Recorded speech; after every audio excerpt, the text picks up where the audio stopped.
Psychedelic drugs have been used by humans for thousands of years. So,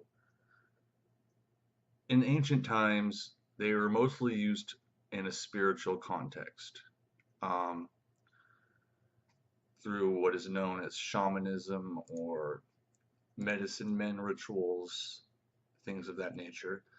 And in this context, they are often referred to as entheogens. Um, Psychedelics and other hallucinogens used in these rituals, even though they were more of a spiritual or religious ritual, they often reflected um, therapeutic elements. So there's a long history of us using them for this purpose. So they never really reached into the mainstream of the mainstream realm when it comes to therapy or even their use until the 20th century. So in the 1950s is when people really started paying attention to these drugs. So Albert Hoffman is the person who first synthesized LSD. He accidentally ingested it.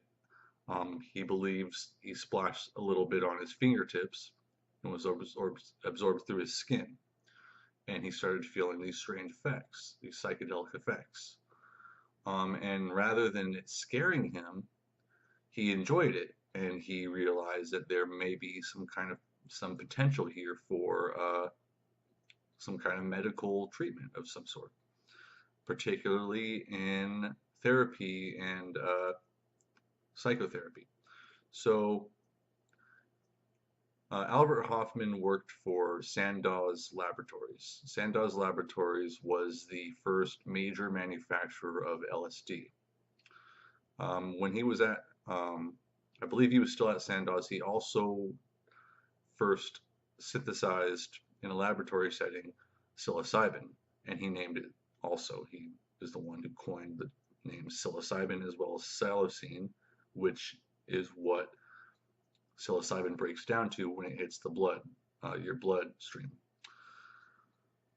So Sandoz was the one who distributed this LSD to private researchers who were looking into using these drugs, LSD in particular, in psychotherapy and for other kinds of treatments. There was a scientist, a psychiatrist named Humphrey Osmond. He started this program, this experiment, where he gave LSD to alcoholics. So what happened was these alcoholics take this LSD, and when they come out of it, the results were actually very surprising. More than 50% of the subjects who took the LSD just stopped drinking. It made it more effective than any other treatment at that time and possibly more effective than treatments today.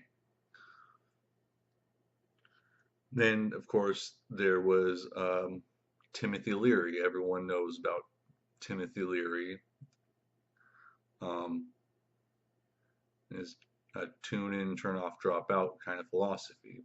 Some people argue that he may have done more harm than good, but that's debatable. So Timothy Leary was kind of a unique dude. Um, he felt that LSD and other psychedelics, including psilocybin, would change the world. He was a psychologist. He worked at Harvard University. He began doing these experiments with LSD where he would give people LSD and basically study its effects. And he came up with this idea called set and setting. So the set is your mindset. He believed that in order for you to have a good trip and a positive outcome, you need to have a good mindset, and the setting needs to be a positive setting. For example, you wouldn't want to do LSD in like a rundown crack house or something scary like that, or some frightening place like a street alley where you don't feel safe. You want to do it in a comfortable environment with friends, with comfortable furniture and things like that.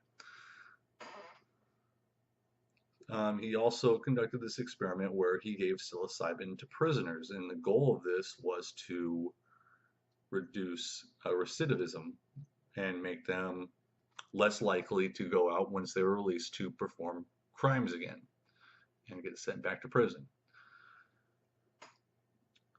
He really believed that these drugs would transform humanity and make sort of a psychedelic utopia. So, of course, as the popularity of psychedelic drugs increased during the 60s due to the counterculture and the hippie movement, the government took notice of this and they started seeing them as a threat. They claimed it was a threat to the health and well-being of the American public.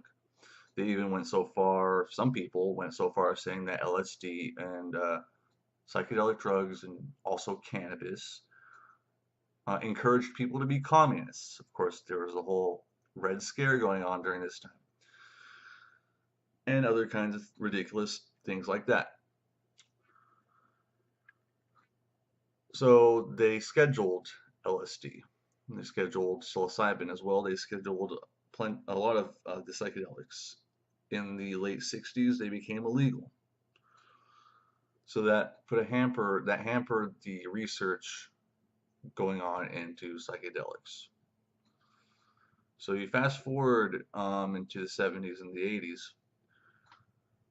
there is a scientist named Alexander Shulgin. He synthesized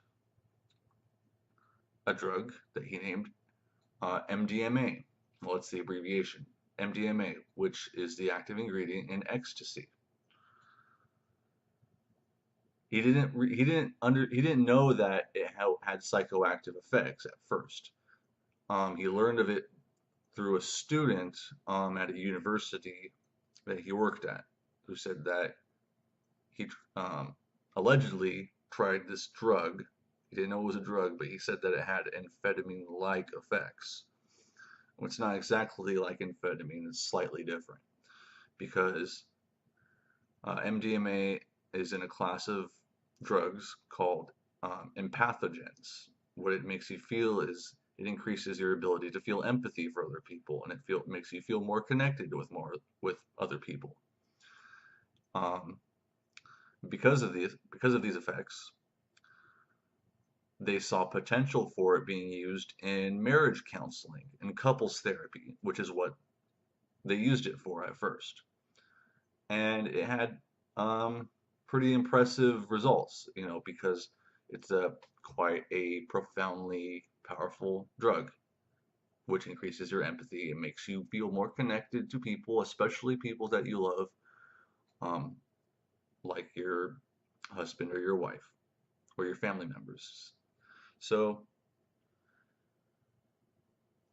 after the government realized that people were not only using MDMA for this therapeutic purposes, people started using it recreationally at parties and such.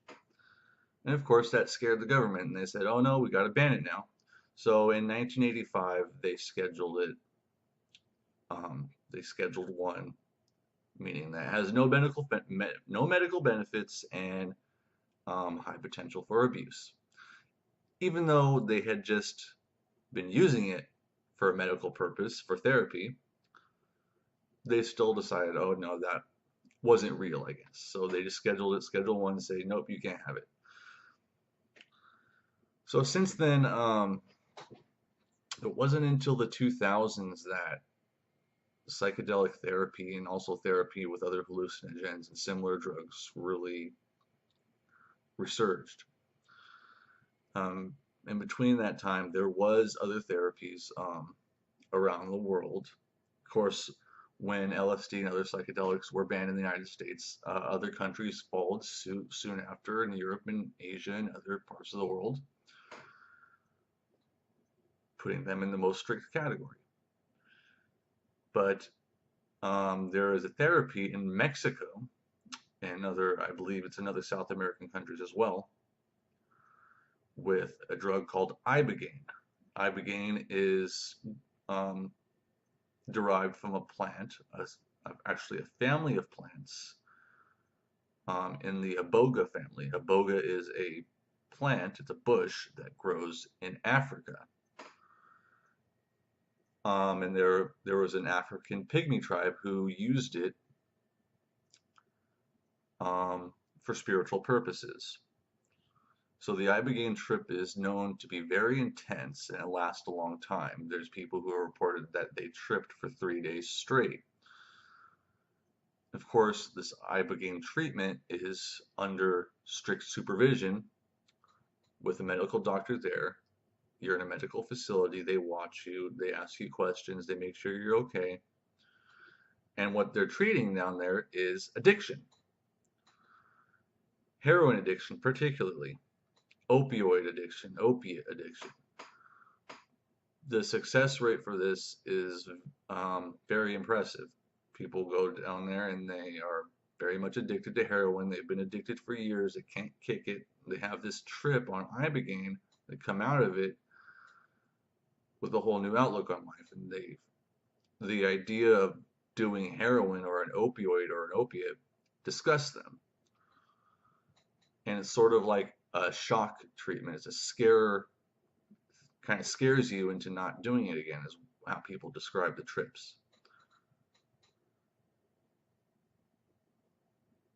So in the 2000s, there was a resurgence because the government kind of backed off a little bit and started giving some private research groups permission to do more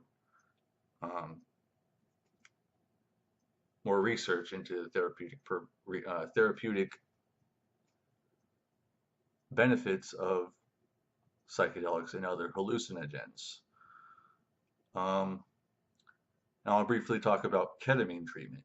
So ketamine is a dissociative. It's not a psychedelic, but it is a hallucinogen. It's a sedative, although in humans it produces hallucinogenic effects. So there are treatment facilities that will give you ketamine, an injection of ketamine for depression. And what happens is they get this ketamine injection, they have a ketamine trip, and they have this afterglow effect where their depression is either gone or very, very much lessened for months or a month. And it's quite effective for some people. So there's this group, it's called MAPS. It's the Multidisciplinary Association for Psychedelic Studies, and what their purpose is to study the use of psychedelic drugs, other hallucinogens, for therapeutic purposes. One of the main people there is named Rick Doblin, and he is a very well-known proponent of this research. So the drugs that they typically research and are currently researching are LSD, psilocybin, and MDMA, although they have done research with 2CB and 5-MeO-DMT and other kinds of hallucinogens, psychedelic drugs. So they're using psilocybin, and MAPS isn't the only organization that is doing this. Johns Hopkins has also started doing this research. So like I said in my previous video, they gave psilocybin to cancer patients who were terminal, near death. They have this experience, they come out of it with their fear of death gone,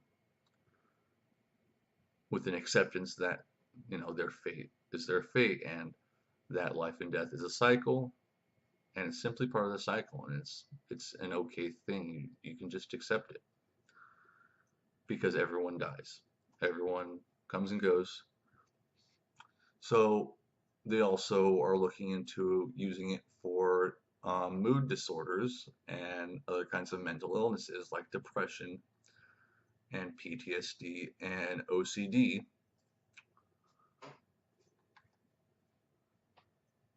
And in addition to psilocybin and LSD, they're also experimenting with MDMA, which is the active ingredient in ecstasy, particularly for people with PTSD. Because what MDMA does is it kind of opens you up and it opens up your emotions. And people with PTSD and other kinds of disorders like that, anxiety, bipolar, borderline personality disorder, they tend to close their emotions off and bottle them up, which is not good for their conditions. So when the MDMA opens them up, they start feeling empathy towards the people around them and they learn to appreciate what they have and they understand that people love them and they're in a world of love. Um, and it helps people. So these drugs have potential, and the way they get stigmatized and have been stigmatized by the powers that be is completely unfair. They know that these drugs have therapeutic benefits. They know they have potential for treatments for these kinds of things, but they are so corrupted by corporate entities like the pharmaceutical industry that their hands are basically tied. And there's way too much influencing them to keep these drugs illegal and to try to say no, no, no, no, no, you can't do this. How about you take this pill that the FDA approved, like Xanax? Xanax is quite a dangerous drug. It's also very addictive. It works, but there are alternatives, such as psychedelic therapy. So in short, I just wanted to go over briefly a history of this kind of therapy. There still needs to be more research into this, but it shows potential.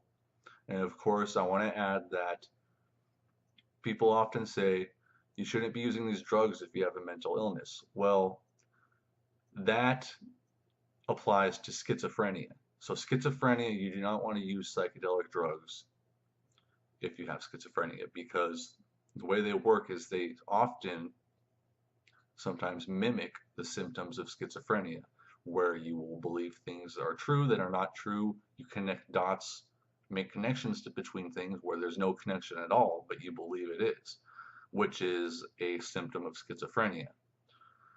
So I wanted to add that just to make sure people understand that I realize that. So that's about all I have to say for that. Thank you for watching and have a nice day.